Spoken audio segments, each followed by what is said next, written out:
जय हिंद प्यारे साथियों, स्वागत है एक बार फिर से आप सभी का आपके अपने इस YouTube channel learn with DS sir पर। प्यारे साथियों, आज की इस क्लास में हम एक बार फिर से आप सभी के लिए लेकर के आए हैं यूपी पुलिस कांस्टेबल री एग्ज़ाम 2024 के लिए रीजनिंग की एक बेहतरीन क्लास। प्यारे दोस्तों, आज की इस क्लास में हम यूपी पुलिस री एग्ज़ाम से रिलेटेड रीजनिंग का प्रैक्टिस सेट नंबर 21 डिस्कस करेंगे। यानी कि प्यारे दोस्तों, आज हमारा 21वें नंबर का प्रैक्टिस सेट रहेगा। और इससे पहले कि यदि आपने पिछले 20 पार्ट नहीं देखे हैं तो आप पिछले पार्ट को भी जा कर के देखिएगा। यूपी पुलिस री एग्ज़ाम से रिलेटेड पिछली क्लासेस में बहुत ही इंपॉर्टेंट प्रश्न हमने कवर किए हैं। दोस्तों, बात करते हैं आज की इस क्लास की। तो आज की क्लास हमारी एक बेहतरीन क्लास रहेगी जो आप सभी के एग्ज़ाम में हूबहू प्रश्नों से संबंधित रहने वाली है। दोस्तों, आज की क्लास में कुछ इस प्रकार से प्रश्नों का अध्ययन करेंगे। जैसे क्वेश्चन नंबर 17 है, बोला है निम्नलिखित में से विषम आकृति ज्ञात करो। यहाँ पर प्यारे साथियों हमारे पास 5 अलग अलग आकृतियां दी गई हैं। इन 5 अलग अलग आकृतियों में से हमें बताना है ऐसी कौन सी आकृति होगी जो हमारी विषम आकृति होगी। इसके अतिरिक्त साथियों हमारे पास क्वेश्चन नंबर 13 है, बोला गया है निम्न प्रश्न में सन्निहित आकृति ज्ञात करो। यानी कि प्यारे साथियों एक्स नाम की एक हमारे पास सन्निहित आकृति होगी इन 4 आकृतियों में, यानी कि छुपी हुई आकृति। जो ये एक्स आकृति है ये ए बी सी डी 4 विकल्प हैं, इनमें कहीं ना कहीं छुपी हुई है और उसी को हमें फाइंड आउट करना है। तो आज की क्लास एक प्यारी सी क्लास रहेगी। शुरुआत करते हैं इस क्लास की। प्यारे दोस्तों, इससे पहले एक जानकारी ले लो। यदि आपको इस क्लास का पीडीएफ प्राप्त करना है, अगर पीडीएफ से पढ़ना चाहते हैं आप लोग, तो पीडीएफ इसका अनसोल्ड रूप से आपको मिलेगा। कहाँ पर? तो DS sir official Telegram group पर। और ये जो टेलीग्राम ग्रुप है इसका लिंक आप लोगों को डिस्क्रिप्शन बॉक्स में मिल जाएगा। चलिए शुरुआत करते हैं आज की इस क्लास की। पहला प्रश्न प्यारे साथियों आप सभी के सामने रहने वाला है। ये रहा शानदार सा पहला प्रश्न। बोला नीचे दिए गए प्रश्न में तीसरी संख्या का चौथी संख्या से वही संबंध ज्ञात कीजिए जो पहली संख्या का दूसरी संख्या से है। दोस्तों, प्यारे दोस्तों, एक बार अच्छे से समझो इसको, ठीक है? यहाँ पर अच्छे से समझो। बोला है कमोडोर। क्या बोला है? यहाँ पर उसने हमसे बोला है कमोडोर, एक शब्द दे रखा है कमोडोर। और कमोडोर का जो संबंध बताया है वो प्यारे दोस्तों नौसेना से बताया है। किससे बताया है? नौसेना से बताया है। नौसेना का मतलब है साथियों नेवी से बताया है। किससे? नेवी से। और हमसे आगे पूछा गया है कि सर जो ब्रिगेडियर होता है, कौन सा? जो हमारा ब्रिगेडियर होता है, एक मिनट, जो हमारा ब्रिगेडियर होता है, ब्रिगेडियर का संबंध किससे होगा? तो प्यारे दोस्तों अगर बात करते हैं कोमोडोर की, तो नौसेना का एक पद, जो एक अधिकारी होता है उस नौसेना में एक पद होता है, उसे कोमोडोर कहा जाता है। ठीक उसी प्रकार जो ब्रिगेडियर होता है ये प्यारे दोस्तों हमारी आर्मी का एक ऑफिसर होता है। किसका? आर्मी का। और आर्मी को हिंदी में कहा जाता है सेना। क्या कहा जाता है प्यारे दोस्त? सेना कहा जाता है। तो ये हमारा आर्मी का अफसर होता है। यानी कि क्या होता है ये, क्या बोल सकते हैं उसको, कुछ भी अधिकारी बोल सकते हैं। ब्रिगेडियर सेना का अधिकारी होता है यानी आर्मी का, और नौसेना का अधिकारी कमोडोर होता है। तो उत्तर बनेगा प्यारे दोस्तों हमारा क्या? विकल्प नंबर डी, सेना इस प्रश्न का बिल्कुल सही जवाब है। इसको याद रखेंगे। अगले प्रश्न में आएंगे, सभी साथी इस प्रश्न का उत्तर बता देंगे। क्या होगा इस प्रश्न का बिल्कुल सही जवाब? क्वेश्चन नंबर 2 बोला है हमसे नीचे दिए गई प्रश्न श्रृंखला में लुप्त संख्या ज्ञात करो। दोस्तों हमें लुप्त संख्या बतानी है। उससे पहले इस सीरीज को थोड़ा हम बड़ा लिखते हैं। जैसे कि 1 है, 1 के बाद क्या है? 5 है, 5 के बाद क्या है सर? 13 है, 13 के बाद क्या है? 25 है, 25 के बाद क्या है? 41 है। और आगे क्वेश्चन मार्क यानी एक बॉक्स बना देते हैं। इसमें से जो संख्या आएगी वो हमें ज्ञात करनी है। तो साथियों अगर इस प्रश्न को आप लोग गौर से देखेंगे तो इनके बीच का कहीं ना कहीं हमें कुछ अंतर पता चलेगा। क्या पता चलेगा? Sorry for that. देखो यहाँ पर, देखो यहाँ पर क्या है? एक सीरीज है और इस सीरीज में हमें कहीं ना कहीं एक अंतर पता चलेगा। अंतर क्या है? देखो अंतर देखते हैं। कोई ज़्यादा बड़ी संख्या तो है नहीं, अंतर ही पता कर लेते हैं अंतर से ही, ठीक है? पहली 2 संख्याओं के बीच का अंतर 4 है, अगली 2 संख्याओं के बीच का अंतर 8 है, और आगे देखने जाएंगे तो सर आगे का अंतर 12 है, और आगे का अंतर देखो प्यारे साथियों तो 16 है।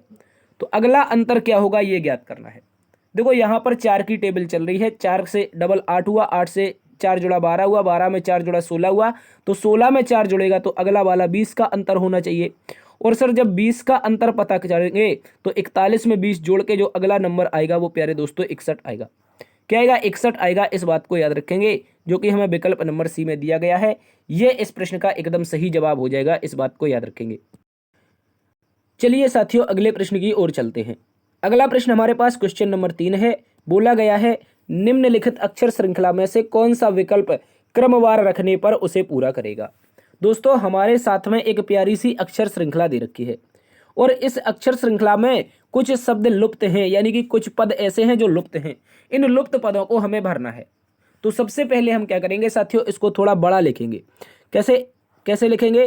तो सर पहला जो लेटर है ए है, ए के बाद डैश है, फिर एन है, फिर डैश है, फिर बी है, उसके बाद डबल डैश है, फिर क्या है एन सी बी है, उसके बाद फिर से डबल डैश है और फिर लास्ट में भी एन सी बी दे रखा है। तो प्यारे साथियों जब भी ऐसा प्रश्न आता है इसके लिए तो हमने आपको ट्रिक बताई है। ट्रिक क्या है? सबसे पहले इनके पदों को गिनो। टोटल पद कितने हैं? तो 1 2 3 4 5 6 7 8 9 10 11 12 13 14 और 15। प्यारे दोस्तों यहाँ पर जो हमें पद मिले हैं वो कितने पद मिले हैं? आप बोलेंगे सर 15 पद मिले हैं। तो 15 का हम कर क्या सकते हैं? 15 के 2 पेयर बनेंगे, या तो सर 3 गुणा 5 का बना लो या फिर 5 गुणा 3 का बना लो, जो भी आपकी मर्जी हो वो बना लो, उत्तर आप लोगों का आ जाएगा। तो इस प्रश्न के लिए हम 5-5 के 3 पेयर बनाएंगे, 5-5 लेटर के। क्या करेंगे? 5-5 लेटर के 3 पेयर बनाएंगे। अब गौर से देखना है साथियों आपको। देखो यहां पर अगर गौर से देखें तो शुरुआत तो हमारी ए से हो रही है, तो इनमें से हम ए रख देंगे। ठीक है, ए रख देंगे। इसके बाद में लास्ट में सभी में एनसीबी है तो एनसीबी रख दिया। इसके बाद ऐसा क्या लेटर रखें ताकि हमारा पहले से शुरुआत करे? क्या रख सकते हैं बताइए? क्या हम ए रख सकते हैं सभी में? जल्दी बताओ। क्या प्यारे दोस्तों सभी में ए रख सकते हैं? ए हाँ रख सकते हैं sir. Double A N C B, double A N C B और double A N C B की एक समान श्रृंखला मिलेगी और शुरुआत विकल्प नंबर ए से होनी चाहिए। क्या किससे? विकल्प नंबर ए से।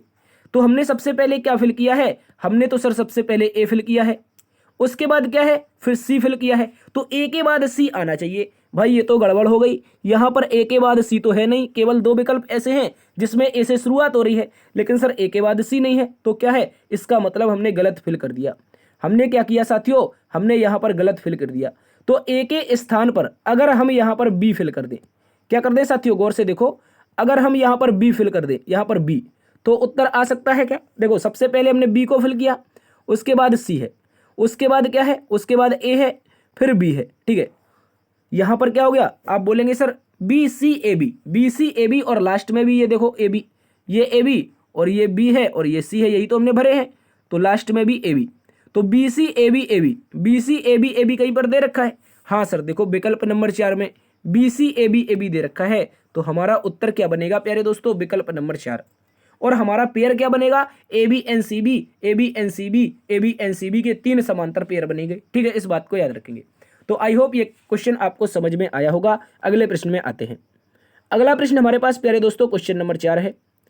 बोला गया है निम्नलिखित प्रश्न में सही संबंध बताइए। सही संबंध बताना है तो हमारे पास कुछ शब्द दे रखे हैं। यहां पर देखो ये कुछ शब्द हैं आप लोगों के सामने, इनके बीच में बताना है। तो देखो उसने बोला है क्रिकेट का संबंध, जो क्रिकेट है, क्रिकेट का संबंध किससे है? सर बल्ला से है।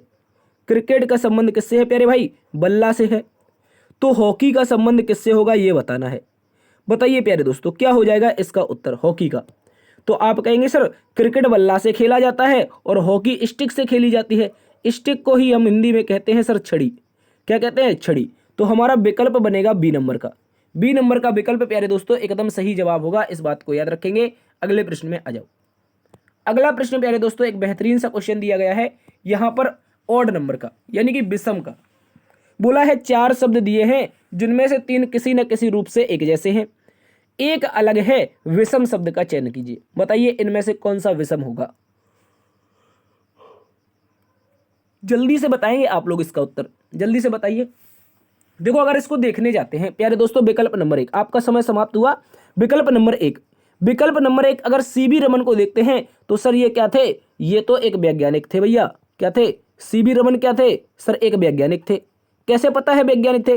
अरे भैया सीबी रमन के ही कारण तो हम क्या करते हैं, इन्हीं के कारण तो हम 28 फरवरी को राष्ट्रीय विज्ञान दिवस मनाते हैं, क्योंकि इन्होंने रमन प्रभाव की खोज की थी। ठीक है, इस कारण क्या करते हैं, सीवी रमन के जन्मदिन पर विज्ञान दिवस मनाते हैं। तो सीवी रमन क्या थे, वैज्ञानिक थे। आचार्य कृपलानी, जेबी कृपलानी, यहाँ पर राधा कृष्णन की बात आती है, राजगोपालाचारी की बात आती है। तो ये सारे के सारे प्यारे दोस्तों क्या थे, इनको कह सकते हैं क्रांतिकारी थे। क्या कह सकते हैं भैया, ये क्रांतिकारी नेता थे। ठीक है, याद रखेंगे, क्रांतिकारी नेता थे, इस बात को याद रखेंगे। जबकि सीवी रमन क्या थे, एक वैज्ञानिक थे। तो विषम बनेगा, एक वैज्ञानिक, 3 क्रांतिकारी नेता, सीवी रमन आपका विषम उत्तर है। अगले प्रश्न में आइए प्यारे दोस्तों, क्वेश्चन नंबर 6 आपके सामने है। यहाँ पर क्या है, कोडिंग का है, संकेतिक भाषा में कोडिंग डिकोडिंग का क्वेश्चन है। बोला किसी संकेतिक भाषा में पौंड को RSTL लिखा जाता है, तो हेयर का कोड क्या होगा। तो दोस्तों सबसे पहले तो हम पौंड लिखते हैं, POND, ये हो गया हमारे पास POND। क्यों ना इसका हम स्थानीय मान लिखें। P हमारा 16 पर होता है, O सर 15 पर होता है, N दोस्त 14 पर होता है और D हमारा 4 पर होता है। इसको क्या लिखा गया है, इसको लिखा है R का मतलब 18 पर, और आगे देखो S का मतलब क्या है, 19 होता है। आगे देखने जाएंगे T का मतलब 20 और आगे देखने जाएंगे 12 यानी कि L, इस तरह से लिखा गया है। तो दोस्तों इनका संबंध ज्ञात करो। सबसे पहले 16 से 18, 15 से 19, 14 से 20 और 4 से 12। तो गौर से देखेंगे, पहली बार में 2 जुड़ा, दूसरी बार में 4 जुड़ा, तीसरी बार में 6 जुड़ा और चौथी बार में 8 जुड़ा। ये लॉजिक चल रहा है भैया, +2 +4 +6 और क्या है +8 का, ऐसा लॉजिक चल रहा है। तो क्या बता सकते हैं आगे, हेयर का मतलब H होता है 8 पर, उसके बाद E होता है 5 पर, A होता है 1 पर, R होता है 18 पर। तो भैया देखो गौर से समझ लो, पहले और अंतिम से चेक कर लेते हैं। पहले में तो 2 जुड़ेगा मतलब 10 हो जाएगा, 10 का मतलब J होता है। अंतिम 18 में जुड़ना है 8, कितना 8 जुड़ना है। पहले में तो 2 जुड़ेगा, अंत में 8 जुड़ेगा, 8 का मतलब 18 8 26, और 26 पर कौन होता है, Z होता है। तो J से शुरुआत होनी चाहिए जबकि Z से अंत है। तो विकल्प B और A दोनों गलत हैं। अब बीच वाला चेक करना पड़ेगा। 5 में दोस्तों 4 जोड़ेंगे तो 9 होगा, 9 पर कौन आता है, I, Z के बाद I आएगा। तो विकल्प नंबर हमारा C वाला उत्तर बनेगा। ठीक है, D गलत हो जाएगा। आगे देख लेंगे, यहाँ पर 6 जोड़ेगा, 1 में तो 7 होगा, 7 का मतलब G। तो यहाँ पर आ जाएगा JIGZ, यही सही उत्तर है, इस बात को याद रखेंगे, जो कि विकल्प नंबर C में दिया है। अगले प्रश्न में आ जाइए साथियों। अगला प्रश्न प्यारे दोस्तों क्वेश्चन नंबर 7 है। बोला गया है यदि ट्रांसफॉर्म शब्द को वर्णानुक्रम में पुनः व्यवस्थित किया जाए तो पुनर्गठन के बाद कितने शब्द स्थान नहीं बदलेंगे। जल्दी से बताइए, शायद ये क्वेश्चन हमने आपको करवाया है दोस्त, जल्दी से बताएंगे आप लोग। चलिए ट्रांसफॉर्म को लिखते हैं, TRANSFORM। ठीक है, ये हो गया हमारा ट्रांसफॉर्म, TRANSFORM। इनको वर्णानुक्रम में व्यवस्थित करना है, यानी कि वर्णमाला के क्रम में। तो वर्णमाला के क्रम में सबसे पहले क्या आता है भैया, A आता है। क्या B है, नहीं है। क्या C है, नहीं है। D है, नहीं है। F है, E है, E नहीं है, F है। तो A के बाद F आ जाएगा, क्या हो जाएगा, F के बाद क्या G है, बताइए जल्दी से बताओ, क्या G है, नहीं है। FG H है, H भी नहीं है। HI नहीं है। J है, नहीं है। K है, नहीं है। L है, नहीं है। M है, हाँ सर M है। M के बाद N है, N है। O है, O है। क्या O के बाद P है, P है, जल्दी से बताओ, P नहीं है। P के बाद Q है, नहीं है। R है सर, 2 बार R है, R रख दो। इसके बाद क्या होगा, R, इसके बाद S है, फिर T है। तो प्यारे दोस्तों मुझे ये बता दो, ऐसे कितने लेटर हैं जिनका स्थान परिवर्तित नहीं हुआ, जल्दी से बताइए। तो आप बोलेंगे T का हो गया, R का हो गया, A का हो गया, N का नहीं हुआ दादा। किसका नहीं हुआ, N का नहीं हुआ। S का हो गया, F का हो गया, O का हो गया, R का हो गया और M का हो गया। ये सारे के सारे बदल गए, लेकिन एक ऐसा लेटर है जिसका नाम क्या है, N, इसका परिवर्तन स्थान नहीं हुआ। तो विकल्प नंबर B हमारा सही उत्तर बनेगा, इस बात को याद रखेंगे। अगले प्रश्न में आइए साथियों, क्वेश्चन नंबर 8 आपके सामने बेहतरीन सा कोडिंग का ही एक शानदार क्वेश्चन है। बोला है दोस्तों 264 गुणा 2 को अगर 6 लिखा जाता है, 870 गुणा 3 को अगर 11 लिखा जाता है, तो ठीक उसी प्रकार 735 गुणा 5 को क्या होना चाहिए, जल्दी से बताइए। देखो आप बोलेंगे सर सबसे पहले 264 लिखा है उसने, क्या लिखा है, 264 गुणा में 2 बराबर में 6। ठीक है, उसके बाद क्या है, उसके बाद है 870 गुणा में 3 और बराबर में 11। भैया हमें बताना है 735 गुणा में 5 और बराबर में क्वेश्चन मार्क, यही तो बताना है। जल्दी से बताओ, आप बोलेंगे 735 गुणा में 5 और बराबर में क्वेश्चन मार्क, ये बताना है। तो देखो इनका लॉजिक समझो, इनके सामने सामने इसको सॉल्व करते हैं। हम क्या करेंगे सर, 264 में गुणा के स्थान पर भाग रख लेंगे, 2 का भाग लगा देंगे सर, 132 आएगा। 132 के सभी अंक जोड़ देंगे, यहाँ पर क्या हो जाएगा, इनका गुणा करेंगे। ठीक है, सभी अंकों का क्या करेंगे, गुणा करेंगे। ये जो 132 आया है, गौर से देखो कहाँ पर, इनमें माफी चाहेंगे, ये कितना हो रहा है यार, यहाँ पर भाग लगाएंगे 264, हमने 46 रख दिया। का यार गलती करते रहते हैं हम तो। 264 अरे भागित क्या है, भागित में 2, भागित में 2 लगाएंगे तो बराबर में कितना आएगा भैया, 132 आएगा। 132 इनका आपस में सभी का गुणा कर दो तो 3 दूनी 6 एकम 6, देखो 3 दूनी 6 एकम 6, जो भी आया इन तीनों अंकों का हमने गुणा कर दिया। ठीक है, इसी प्रकार यहाँ पर देखो, यहाँ पर देखेंगे तो 870 लिखेंगे, भाग लगाएंगे 3 से तो कितना आ जाएगा सर, 290 आ जाएगा। कितना, 290। ठीक है, 290 आ जाएगा। मैंने लगता है कहीं ना कहीं गड़बड़ कर दी दया, कहीं ना कहीं गड़बड़ कर दी। यहाँ पर देखो गुणा ना करके अगर जोड़ दें, अगर यहाँ पर हम जोड़ दें, ये जो 6 लिखा है मैंने, इसको एक बार हटाते हैं, इसको एक बार हटाते हैं, इसको फिर आपको समझाते हैं। यहाँ पर मैंने कहीं गलती की है, उसके लिए क्षमा चाहेंगे। देखो यहाँ पर 1 का गुणा 3 में गुणा 2 में, तो 3 दूनी 6 एकम 6, ये तो नहीं हो रहा। इसके बाद क्या, इसका प्लस करें, क्या प्लस करें, हाँ 1 + 3 + 2, हाँ सर इसके नंबर जोड़ दें अगर तो 6 आ रहा है। देखो गुणा करने से 6 तो आ रहा था, लेकिन आज आगे लॉजिक फॉलो नहीं करेगा, क्योंकि यहाँ पर 9 दूनी 18 हो जाएगा, लेकिन हमें तो 11 ही दे रखा है, इस कारण ये लॉजिक फॉलो नहीं करेगा। तो हमें इनके तीनों के तीनों लेटर जोड़ने पड़ेंगे तब 11 आएगा। देखो 290 का 2 प्लस का 9 प्लस का 0, इनको जोड़ेंगे ना तब 11 आएगा। ठीक है, यही लॉजिक प्यारे साथियों हमें कहाँ पर लगाना है, इस 735 वाले में। तो हम क्या करेंगे, 735 भागित में 5, गुणा के स्थान पर भाग रखा तो 5 एकम 5, उसके बाद बचेगा कितना 2, तो 23 हो जाएगा, 5 चौके 20। उसके बाद क्या बचेगा भैया, 3 बचेगा, तो 5 सत्ते 35। अब इन सभी लेटर को जब हम जोड़ देंगे, इन सभी को जोड़ देंगे 1 4 7 को, 1 4 होता है 5 और 7 12, तो प्यारे दोस्तों इसका जो उत्तर आएगा वो 12 आएगा, जो कि विकल्प नंबर ए में है।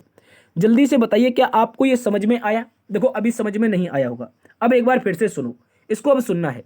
मैंने क्या किया, यहाँ पर हमें दे रखा था 264 गुणा 2, तो मैंने गुणा के स्थान पर सर केवल भाग का प्रयोग किया है, और उसके बाद जो भी हमारा यहाँ पर शेष आया, ये देखो भागफल कह सकते हैं जो आया है, उसके हमने आपस में डिजिट जोड़ दिए। ठीक वही लॉजिक 870 गुणा के स्थान पर भाग, तो 3 दोस्तों 290 आएगा, 290 के तीनों डिजिट हमने जोड़ दिए। उसके बाद वही लॉजिक हमने 735 भागित 5 किया तो 147 आया, और 147 के जब सभी लेटर जोड़े, सभी डिजिट जोड़े, तो दोस्तों यहां पर हमारा आया 12, जो कि विकल्प नंबर 1 में है। तो आई होप ये भी आपको पसंद आया होगा। अगले प्रश्न में आ जाओ, इसको पसंद कर लो जल्दी से, क्या इसका उत्तर आएगा। बोला है दोस्त सभी पेन सड़के हैं, तो बिना किसी देरी के सारे पेन, जितने भी P4 पेन हैं, सारे के सारे पेन को हम क्या बना देंगे सर, S4 सड़क बना देंगे। क्या बना देंगे, S4 सड़क। आगे बोला है दोस्त सभी सड़कें घर हैं, जितनी भी सड़कें हैं दादा, जितनी भी सड़कें हैं, ये सारी की सारी सड़कों को क्या बना देंगे, हम घर बना देंगे। घर से क्या बोल दें, हाउस, H4 हाउस। जल्दी से बताओ, आप बोलेंगे हाँ। अब देखो यहां पर गौर से समझना है आपको, निष्कर्ष को पढ़िए प्यारे साथियों। बोला है निष्कर्ष नंबर 1, सभी घर पेन है। क्या सभी घर, देखो घर के लिए एक बड़ा सा सर्कल आ रहा है ग्रीन कलर का, और पेन के लिए एक छोटू सा सर्कल है, तो क्या ये हाउस का एक बड़ा सा सर्कल इस छोटे से पेन के सर्कल में आप पूरा रख सकते हैं, नहीं रख सकते हैं। इसका मतलब सभी घर, जितने भी हमारे पास ग्रीन सर्कल में घर हैं, ये पूरे के पूरे एरिया में बने हुए घर इतने छोटे वाले एरिया में नहीं आएंगे, इसका मतलब गलत है, सरासर गलत है। उसके बाद बोला है कुछ घर पेन है, जल्दी से बताओ, तो आप बोलेंगे हाँ सर ये सही हो जाएगा। जब हम बाहर से अंदर की ओर जाते हैं, कुछ घर पेन है, बाहर से अंदर की ओर जाते हैं, तो हमारा सही होता है दूसरा वाला निष्कर्ष सही है। तो क्या बोलेंगे सर, केवल यदि दूसरा निष्कर्ष निकलता हो, only second conclusion are right. ठीक है, इस बात को याद रखेंगे। अगले प्रश्न में आइए प्यारे दोस्तों, हमारे पास क्वेश्चन नंबर 10 एक प्यारा सा क्वेश्चन है, इसको आपको समझना होगा। ठीक है, गौर से देखो प्यारे दोस्तों। बोला निम्नलिखित प्रश्न में अगली आकृति, यानी कि एक आकृति ज्ञात करेंगे जो ई नंबर की होगी, उसको ज्ञात करना है प्यारे दोस्तों, ई नंबर की आकृति को। और ये 5 विकल्प आप लोगों के सामने हैं प्यारे प्यारे से, इनमें से बताना है कौन सी होगी। तो पहले आकृति का बनावट देखो, इसका शेप देखो, ए नंबर का जो शेप है प्यारे दोस्तों प्लस का शेप है। उसके बाद बी नंबर का शेप देखेंगे तो गुणा का शेप है, और सी नंबर का देखेंगे तो फिर से प्लस का शेप है। तो अगला वाला जो हमें दे रखा है वो गुणा का शेप दे रखा है। भाई देखो एक बार प्लस एक बार गुणा, एक बार प्लस एक बार गुणा, तो अगली बार में क्या आएगा, जो आकृति आएगी प्यारे दोस्तों वो हमारी प्लस के शेप में आएगी। इस बात को याद रखेंगे, ये इंपॉर्टेंट हो जाता है दोस्तों। जो अगली आकृति आएगी वो प्लस के शेप में आएगी, तो जहां जहां प्लस का शेप नहीं है वो गलत कर दो। देखो ये 2 गलत हो गए, क्योंकि इनमें गुणा का था तो हमने इसको गलत कर दिया। अब देखो 1 2 और 4 ये विकल्प बाकी है हमारे पास। तो गौर से समझो प्यारे दोस्तों, यहां पर अभी अभी क्वेश्चन पूरा नहीं हुआ है, अभी इसको समझना है आपको। देखो पहली वाली आकृति के चारों कॉर्नर डार्क थे, उसके बाद बी नंबर की जो आकृति थी उसका एक भी कॉर्नर डार्क नहीं था, लेकिन सर सी नंबर की आकृति हमने देखी तो उसमें एक कॉर्नर डार्क हुआ, कितना, एक कॉर्नर, ठीक है। और डी नंबर की देखी तो दो कॉर्नर, यानी कि बढ़ने लगे, अब एक के बाद दो हुआ, तो अगली वाली जो आकृति आएगी उसके तीन कॉर्नर डार्क होने चाहिए सर, कितने, तीन। तो देखो दो डार्क हैं, दो डार्क हैं, गलत है। अब तो भैया एक ही विकल्प बच रहा है, एक ही विकल्प बच रहा है जो कि विकल्प नंबर 4 है, इसके तीन कॉर्नर डार्क है। क्या है, ये जो आकृति है प्यारे दोस्तों गौर से देखो, ये जो आकृति ऐसी है इसके कितने कॉर्नर डार्क हैं, तो आप बोलेंगे 4 कॉर्नर, माफी चाहेंगे 3 कॉर्नर, तो 3 कॉर्नर वाला ही निकलेगा। इसके बाद एक डंडे का कॉन्सेप्ट है, ये जो एक लाइन दे रखी है सर, ये एक लाइन है, ये हर बार में एंटी क्लॉकवाइज जा रही है 45 डिग्री, हर बार में, गौर से देखना है, हर बार में 45 डिग्री एंटी क्लॉकवाइज जा रही है। तो देखो यहां पर अगर ये आकृति है, ये पश्चिम में है, तो 45 डिग्री यहां पर आ जाएगी, तो भैया वही तो दे रखी है 4 नंबर में, यही हमारा सही होगा और कोई भी उत्तर आपका सही नहीं है, इस बात को याद रखेंगे। अगले प्रश्न में आइए साथियों, क्वेश्चन नंबर 11 एक बहुत ही प्यारा सा क्वेश्चन है, बोला पी क्यू का बेटा है। प्यारे दोस्तों पढ़ना है आपको अच्छे से, बोला जो पी है वो क्यू का बेटा है, तो मैंने पी को भैया बेटा बनाया किसका, ऊपर वाले क्यू का, इस बात को याद रखेंगे। आगे बोला जबकि क्यू और आर एक दूसरे की बहनें हैं, तो क्यू और आर आपस में क्या हैं, ये एक दूसरे की बहनें हैं। बोला टी जो है दोस्त वो आर की माँ है, तो आर की माँ कौन है, टी है, इसका मतलब इसको थोड़ा नीचे बनाते हैं, इसको थोड़ा नीचे बनाते हैं, ये रहा पी, पी जो बेटा हो जाएगा वो किसका हो जाएगा सर, पहली लाइन में तो बोला है क्यू का बेटा है, और क्यू आर क्या है, आपस में बहनें हैं।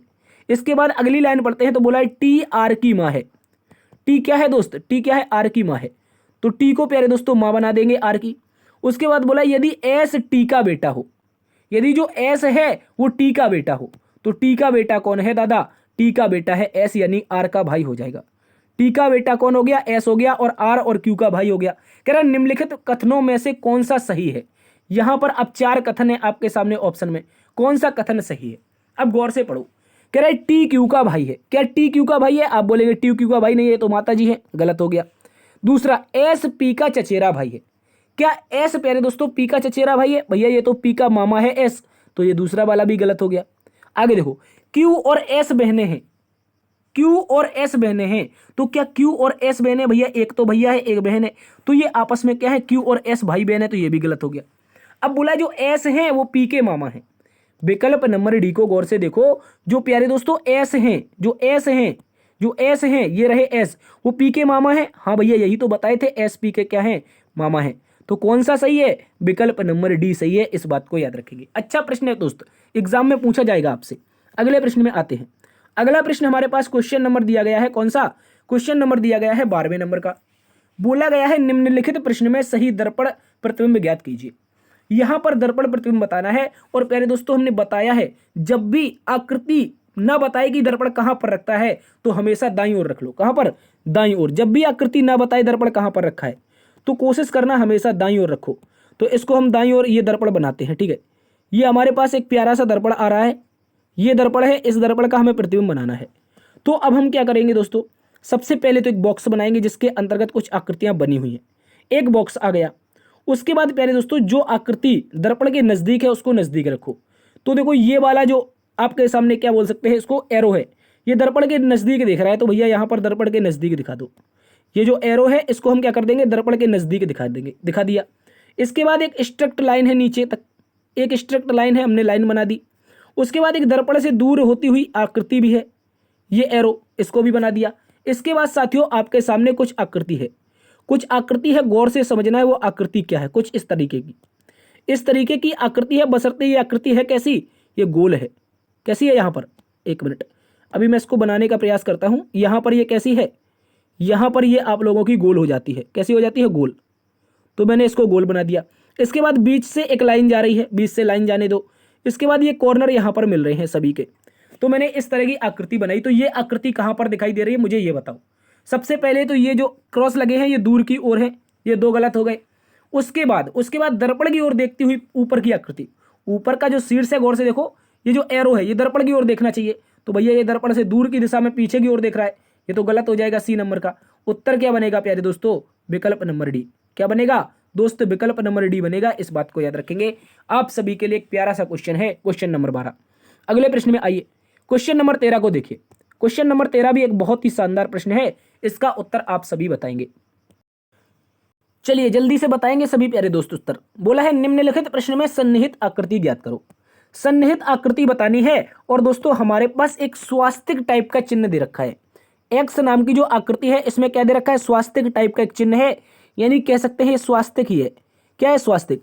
इसका दोस्तों हमें सन्निहित आकृति बतानी है, यानी कि 4 विकल्पों में से ऐसा कौन सा विकल्प है जिसमें ये पूरा का पूरा एक्स नाम का स्वास्तिक छिपा हुआ है। जल्दी से बताइए, जल्दी से बताएंगे प्यारे दोस्तों। तो आपको लगेगा कि सर यहां पर अगर हम देखें विकल्प नंबर 1 में, तो यहां पर तो कोई बन ही नहीं रहा, ये तो बन ही नहीं रहा, सीधा का सीधा गलत है। लेकिन अगर आप विकल्प नंबर बी को देखते हैं मेरे प्यारे साथी, अगर आप विकल्प नंबर बी को देखते हैं तो गौर से देखो, ये एक स्वास्तिक का चिन्ह नजर आ रहा है क्या? जल्दी से बताओ, क्या ये एक स्वास्तिक का चिन्ह नजर आ रहा है? हाँ कहेंगे आ रहा है। लेकिन सर ये हमारा तो इसकी दिशा जो है ये इस दिशा में है, जबकि यहां पर जो स्वास्तिक है इस दिशा में। उसने दर्पण तो पूछा नहीं, उसने सन्निहित पूछा है। इसका मतलब ये जो स्वास्तिक आ रहा है विकल्प नंबर बी का, ये गलत है क्योंकि इसकी दिशा दूसरी है। ये जो विकल्प नंबर बी का स्वास्तिक है ये गलत है। सर क्यों गलत है? क्योंकि इसकी दिशा दूसरी है, यही कारण है हमारा विकल्प नंबर बी नहीं बनेगा। अब डी वाले को देखते हैं। अब डी वाले को देखो, ये भी तो स्वास्तिक ही लग रहा है और आप बोलेंगे सर इसकी दिशा भी दोनों की समान है, तो ये हो सकता है। चलिए चेक करते हैं। देखो स्वास्तिक में क्या होता है, सारे के सारे जो बिंदु होते हैं वो आपस में काटते हुए होते हैं। कैसे होते हैं? आपस में काटते हुए। लेकिन जब इस स्वास्तिक को विकल्प नंबर डी के गौर से देखेंगे तो ये जो लाइन है, ये जो फैक्टर लास्ट में टच कर रहा है, देखो ये स्वास्तिक बिल्कुल फिक्स काट रहा था, फिक्स एक ही लाइन से यहां पर। लेकिन यहां पर इसके बीच की दूरी बढ़ गई, ऊपर का थोड़ा दूर जा रहा है जबकि नीचे का थोड़ा दूर से आ रहा है, तो ये दूरी बढ़ गई ना बीच की, तो आप बोलेंगे डी वाला भी गलत है। अब आप कहेंगे सर अब कौन सा सही है? अब जो सही आएगा वो विकल्प नंबर सी। आप लोग बोलेंगे कि सर इसमें तो दिख ही नहीं रहा है। वो देखने के लिए हृदय की आंखों की जरूरत है। चलिए हम आपको दर्शन करवाते हैं, ठीक है, जल्दी से इसको दिखाते हैं। देखो यहां पर अगर गौर से देखेंगे तो ये मिलेगा और उसके बाद प्यारे साथियों ये मिलेगा। देखो मिल गया ना विकल्प नंबर सी में। तो आपका जो उत्तर बनेगा वो विकल्प नंबर सी, जिसमें हमारी एक्स नाम की स्वास्तिक की आकृति क्या है, सन्निहित है। बी और डी क्यों गलत है? क्योंकि ये सही से संबंध नहीं बता पा रहे हैं, ठीक है, सी नंबर सही है। अगले प्रश्न में आ जाओ। अगला प्रश्न प्यारे दोस्तों, क्वेश्चन नंबर हमारे पास दे रखा है 14। बोला गया है निम्नलिखित प्रश्न में विषम विकल्प ज्ञात कीजिए। यहां पर एक बार फिर से वर्गीकरण का प्रश्न आया है, बताइए। कह रहा है टाइटन है, बुध है, पृथ्वी है और बृहस्पति है। इसका उत्तर क्या बनेगा? भैया उत्तर तो दिखाई दे रहा है टाइटन है। क्यों? क्योंकि टाइटन एक प्रकार का उपग्रह है। टाइटन एक उपग्रह है, जबकि प्यारे दोस्तों ये तीनों के तीन क्या हैं? ये तीनों के तीन ग्रह हैं। टाइटन क्या है? उपग्रह है। अब प्यारे दोस्तों आप में से कौन बताएगा कि टाइटन किसका उपग्रह है? एक ऑप्शन है आप लोगों के पास शनि और दूसरा ऑप्शन है आप लोगों के पास बृहस्पति। जल्दी से बताइए ये किसका उपग्रह है, ठीक है। अगले प्रश्न में आ जाइए। क्वेश्चन नंबर 15 को देखेंगे। क्वेश्चन नंबर 15 भी एक बहुत ही प्यारा सा क्वेश्चन है। बोला है निम्नलिखित प्रश्न में सही बेन आरेख ज्ञात कीजिए। क्या बताना है? सही बेन आरेख। तो दोस्तों 3 लेटर है हमारे पास, अंग्रेजी है, लैटिन है और ग्रीक है। तो दोस्तों अंग्रेजी, लैटिन और ग्रीक, जल्दी से बताएंगे इसका उत्तर क्या होगा। पहले दोस्तों बात करते हैं अंग्रेजी की। इंग्लिश एक प्रकार की लैंग्वेज है। क्या है? लैंग्वेज यानी कि एक भाषा है। उसके बाद प्यारे दोस्तों हम बात करते हैं लैटिन की। किसकी? लैटिन की बात करते हैं, तो लैटिन भी एक प्रकार की लैंग्वेज है। और दोस्तों बात करते हैं आगे ग्रीक की। किसकी? ग्रीक की। यह भी एक प्रकार की लैंग्वेज है। तो इसका जो सही उत्तर आएगा, 3 अलग अलग भाषाएं 3 अलग अलग सर्किल को डिनोट करेंगी। 3 जो अलग अलग भाषाएं हैं प्यारे साथियों, ये 3 अलग अलग सर्किल को डिनोट करेंगी। यही इसका बिल्कुल सही जवाब बनेगा। इस बात को याद रखेंगे। अगले प्रश्न में आइए साथियों। अगला प्रश्न हमारे पास क्वेश्चन नंबर 16 है। बोला बेन आरेख का चयन करें जो निम्नलिखित 3 वर्गों के बीच में संबंध को सर्वोत्तम रूप से दर्शाता है। इसका सर्वोत्तम क्या होगा ये बताना है। देखो गौर से समझो, मंत्रिमंडल है, गृह मंत्री है और मंत्री है। तो सबसे पहले एक आरेख आएगा, एक मेरे प्यारे साथियों आरेख आएगा जो आप लोगों का मंत्रिमंडल को दर्शाएगा। किसको? याद रखेंगे, एक आरेख आएगा जो मंत्रिमंडल को दर्शाएगा। इसके बाद साथियों एक और आरेख आएगा जो हमारा मिनिस्टर को दर्शाएगा।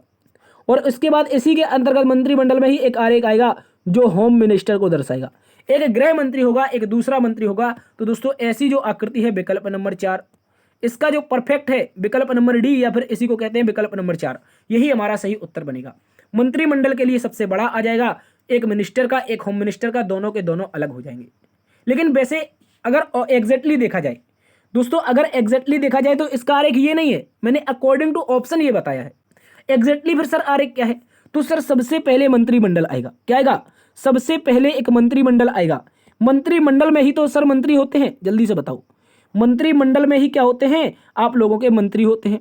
और मंत्रियों में ही एक मंत्री होता है, इन्हीं मंत्रियों में एक मंत्री होता है। वो मंत्री आप लोगों का कौन सा होता है, आप बोलेंगे सर गृह मंत्री होता है, यानी कि होम मिनिस्टर होता है। तो एग्जैक्टली जो आरेख है वो ये बनेगा, जबकि अकॉर्डिंग टू ऑप्शन देखा जाए तो ये बनेगा। इस बात को भी याद रखेंगे। देखो दोनों आप लोगों को बना लेना है अगर आप नोट्स बना रहे हैं। दोस्त जो भी विद्यार्थी समझ रहा है इसको बहुत अच्छे से समझो, ये एग्जाम के लिए इंपॉर्टेंट है। मंत्रिमंडल में मंत्री आएंगे और मंत्रियों में जो आएगा वो आपका गृह मंत्री होगा, ठीक है, इस बात को याद रखेंगे। लेकिन अकॉर्डिंग टू ऑप्शन जो लगाएंगे विकल्प नंबर डी को। अगले प्रश्न में आ जाओ। अगला प्रश्न प्यारे साथियों हमारे पास दे रखा है, एक बेहतरीन सा क्वेश्चन है। बोला है नीचे दिए गए प्रश्न में विषम आकृति ज्ञात करें। Find the odd figure. जल्दी से बताइए इसका जो विषम फिगर होगा वो कौन सा होगा। प्यारे दोस्तों आपको गौर से समझना होगा, यहां पर आपको हालात जज्बात सब काबू में रखने होंगे। अगर आपने थोड़ी भी लापरवाही की उत्तर गलत हो जाएगा, उसके बाद कोसते रहोगे। देखो गौर से समझो, अभी परीक्षा नहीं है, ये तो हमारा प्रैक्टिस है। प्रैक्टिस में गलतियां होती रहती हैं, गलतियां करो और सुधार करो, ठीक है, इस बात को याद रखेंगे। बताइए इसका उत्तर क्या बनेगा। देखो विकल्प नंबर 1 से शुरुआत करते हैं। एक सर्कल है, एक सर्कल में जो आकृति चल रही है वो इस तरह से चल रही है।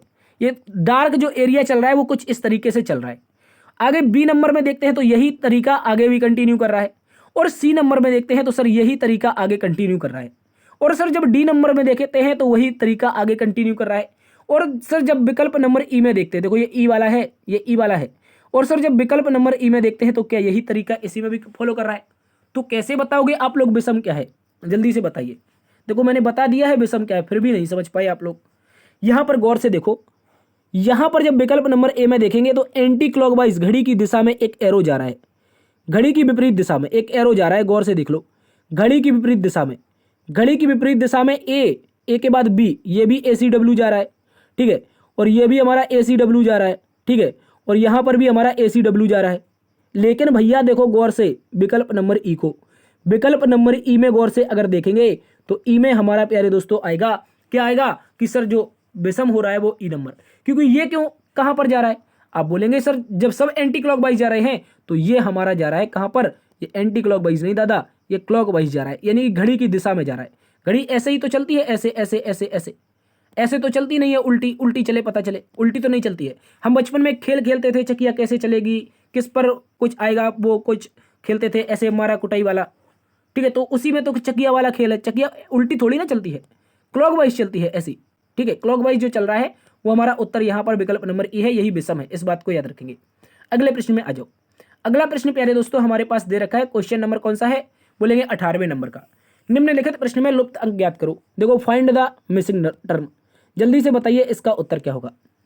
प्यारे दोस्तों गौर से समझ लो, आसपास कुछ छोटी छोटी संख्याएं हैं, उसके बाद बीच में एक बड़ी संख्या है, फिर 2 नंबर में भी आसपास छोटी छोटी संख्याएं हैं, एक बीच में बड़ी संख्या है। तो वही सेम कंडीशन हमें 3 नंबर की आकृति में लगानी है जहां पर क्वेश्चन मार्क है। आसपास की संख्याओं का प्रयोग करके सर हमें बीच की संख्या प्राप्त करनी है। वो कैसे करनी है गौर से समझो। आसपास की सारी संख्याओं को पकड़ो, 3 5 2 4, क्या करना है 3 गुणा 5 गुणा 2 गुणा 4। आप बोलेंगे सर गुणा क्यों किया, क्योंकि हमें उत्तर लाना है सर, ठीक है, बिना बातों के। तो देखो यहाँ पर सभी का गुणा करेंगे, 5 या 15 दूनी 30, 5 या 15 दूनी 3 चौके 20, कितना हो गया 120। कितना हो गया साथियों, आप बोलेंगे 120 हो गया। इस 120 में अपने साइड से 10 का भाग लगा दो तो उत्तर हमारा 12 आ जाएगा, ठीक है। गौर से समझते रहना है प्यारे दोस्तों, बिल्कुल भी नहीं घबराना है, बिल्कुल भी हेजिटेशन नहीं लेना है। सभी का आसपास की संख्या का गुणा करो, 6 2 3 5, क्या करेंगे 6 गुणा में 2 गुणा में 3 गुणा में 5, सभी को करेंगे तो कितना आएगा सर 5 या 15 दूनी 3 छंग 18, कितना 180। 180 में भी अपने मन से 10 का गुणा, क्या आएगा सर 18 आएगा। बस यही तो लॉजिक लगाना था दादा। अब यही लॉजिक हम यहाँ पर लगा लेंगे, कहाँ पर, यहाँ पर। देखो सभी का गुणा करेंगे आसपास की, 2 2 9 5, तो क्या करेंगे 2 गुणा में 2 गुणा में 9 गुणा में 5, तो क्या हो जाएगा 9 45 दूनी 90 दूनी 180, 9 45 दूनी 90 दूनी 180। और सर 180 में फिर से हम 10 का भाग लगाएंगे तो हमारा उत्तर क्या आएगा 18 आएगा। तो क्वेश्चन मार्क का स्थान क्या लेगा, विकल्प नंबर डी 18 लेगा, इस बात को याद रखेंगे। क्या लेगा साथियों, विकल्प नंबर डी। सभी का आसपास की संख्याओं का गुणा करना है और 10 से अपने साइड से भाग लगा देना है। उत्तर जो आ जाएगा वो आप लोगों का क्या आएगा, आप बोलेंगे सर उत्तर आएगा हम लोगों का 18, विकल्प नंबर डी। अगले प्रश्न में आइए। अगला प्रश्न 19 नंबर का प्रश्न है, अच्छा सा प्रश्न है, इसको देखेंगे डायरेक्शन और डिस्टेंस में। एक प्यारा सा क्वेश्चन है, इसको देखिए प्यारे दोस्तों। बोला लक्ष्मण अपने घर से पश्चिम की ओर 15 किलोमीटर गया। लक्ष्मण नाम का लड़का है, वो मान लीजिए यहां से चलता है, यहां से चलता है लक्ष्मण। लक्ष्मण कहां से, यहां से चलता है और पश्चिम की ओर जाता है प्यारे साथियों, पश्चिम की ओर जाता है और उसकी जो दूरी कितनी है, आप बोलेंगे सर 15 किलोमीटर है। इसके बाद यही लक्ष्मण बाएं मुड़ता है, आगे देखो बोला है क्या, बोला है बाएं मुड़ा और 20 किलोमीटर चला। तो दोस्तों लक्ष्मण अभी रुका नहीं है, लक्ष्मण यहां से जब पहुंचा अंतिम बिंदु तक, यानी कि यहां तक, और यहां से बाएं मुड़ गया। और दोस्तों इसकी जो दूरी आई है वो 20 किलोमीटर, कितनी, 20 किलोमीटर। इसके बाद साथियों बोला फिर पूर्व की दिशा की ओर मुड़ गया और 25 किलोमीटर चला। प्यारे दोस्तों यहां से ये लक्ष्मण कहां पर मुड़ा है, सर पूर्व की दिशा की ओर, पूर्व की दिशा की ओर मुड़ा है और इसकी जो दूरी आई है वो सर 25 किलोमीटर आई है। ठीक, कितनी आई है, 25। उसके बाद बोला है अंत में वह बाएं मुड़कर 20 किलोमीटर चलता है। अब साथियों लक्ष्मण का मुख कहां पर है, पूर्व में, और ये 20 किलोमीटर अगर बाएं मुड़ेगा तो ऊपर की दिशा में जाएगा, ऊपर की दिशा में जाएगा तो कुछ इस तरीके से यहां पर आ पाएगा, कुछ इस तरीके से यहां पर आ पाएगा यहां पर। ठीक है, इस बात को याद रखेंगे। इसके बाद अगर गौर से देखने जाएंगे आप लोग, पूछा वो है अपने घर से कितनी दूर है। घर कहां पर था दादा, ये घर था, इस घर से पहुंचा कहां पर, यहां पर पहुंच गया, यहां पर। तो कितनी दूरी है बता सकते हैं, हाँ बता सकते हैं। देखो ये कांस्टेंट यानी समान हो गई तो हमारी नीचे वाली और ऊपर वाली भी समान हो जाएंगी, क्योंकि ये क्या बन रहा है, एक प्रकार का आयत। तो दोस्तों यहां से गौर से देखो, अगर मेरी आधी दूरी यहां पर 15 है तो शेष दूरी नीचे की टोटल 25 थी, तो शेष कितनी बचेगी, 10 बचेगी। अगर हमें 15 दूरी पता है, नीचे की टोटल 25 है और हमने कहा ये आपस में समान है, तो 25 में से 15 घटा करके जो शेष दूरी आएगी वो 10 आएगी, और 10 दे रखी है हमें विकल्प नंबर बी में। इस बात को याद रखेंगे सभी मेरे प्यारे साथी, याद रखेंगे, बहुत इंपॉर्टेंट है आप सभी के एग्जाम के लिए। उत्तर क्या बनेगा, 10 किलोमीटर दूर है। अगले प्रश्न में आइए प्यारे दोस्तों, क्वेश्चन नंबर 20 आप सभी के सामने है। क्वेश्चन नंबर 20 में हमसे बोला गया है कैलाश को याद है उसके भाई दीपक का जन्म 20 मई के बाद और 28 मई से पहले आता है। तो एक के फोर कैलाश है, कैलाश को याद है, एक उसका भाई है डी फोर दीपक। दीपक का जो बर्थडे है प्यारे दोस्तों 20 मई के बाद होता है, यानी 20 को नहीं होता है, आगे हो सकता है 21 को, 22 को, 23 को और 24 को, आगे कितने को, 25 को और 26 को, आगे 27 को। चूंकि हमने 28 इसने नहीं लिया क्योंकि उसने बोला 28 मई से पहले है, तो 28 मई को तो होगा नहीं। इसके बाद आगे देखो, उसने बोला गीता को याद है, कोई गीता इसी की बहन है मान लीजिए, तो गीता को याद है जो दीपक है, दीपक का जो बर्थडे है सर वो 22 मई से पहले है। 22 मई से पहले मतलब 22 को नहीं होगा, 22 से पहले 21 को हो सकता है। इससे कह रहा है 22 से पहले है, तो दोस्तों 21 को हो सकता है, 20 को हो सकता है, 19 को हो सकता है, 18 को हो सकता है, 17 को हो सकता है, 15 को हो सकता है, 14 को हो सकता है, 13 को। और उसने बोला 12 मई के बाद है, तो 12 को तो होगा नहीं, तो हमने ऐसे देखा। अब प्यारे दोस्तों मुझे ये बताओ कि जब किसी का हमें बर्थडे निकालना है, मान लीजिए दीपक का बर्थडे निकालना है, अब दीपक तो एक ही दिन पैदा हुआ होगा, और ऐसी कौन सी तारीख है जो आपके कैलाश को भी याद है और दोस्तों वही तारीख गीता को भी याद है, तो उसी दिन हमारा जो बर्थडे होगा दीपक का हो जाएगा। तो दोस्तों कैलाश और गीता दोनों को मिलाकर के जो तारीख कॉमन मिल रही है वो 21 मिल रही है, और 21 कौन सी, सर मई की। तो 21 मई हमारा सही उत्तर आएगा। जो प्यारे दोस्तों बर्थडे होगा, जो दीपक का जन्मदिन होगा वो कब होगा, 21 मई को होगा। इस बात को याद रखेंगे। आप सभी का सही उत्तर बनेगा विकल्प नंबर बी। और साथियों आज की क्लास यहीं पर समाप्त होती है। आशा करते हैं आज की क्लास आप सभी को पसंद आई होगी। यदि पसंद आई है तो लाइक कीजिए, दोस्तों में सेशन को ज़्यादा से ज़्यादा शेयर कीजिए, और अभी तक सब्सक्राइब नहीं किए तो इसको सब्सक्राइब कर लीजिए। देखते रहिए आपका अपना परिवार लर्न विद DS सर। मिलते हैं एक नई वीडियो में, तब तक के लिए अपना ख्याल रखना। जय हिंद, जय भारत, जय मां सरस्वती।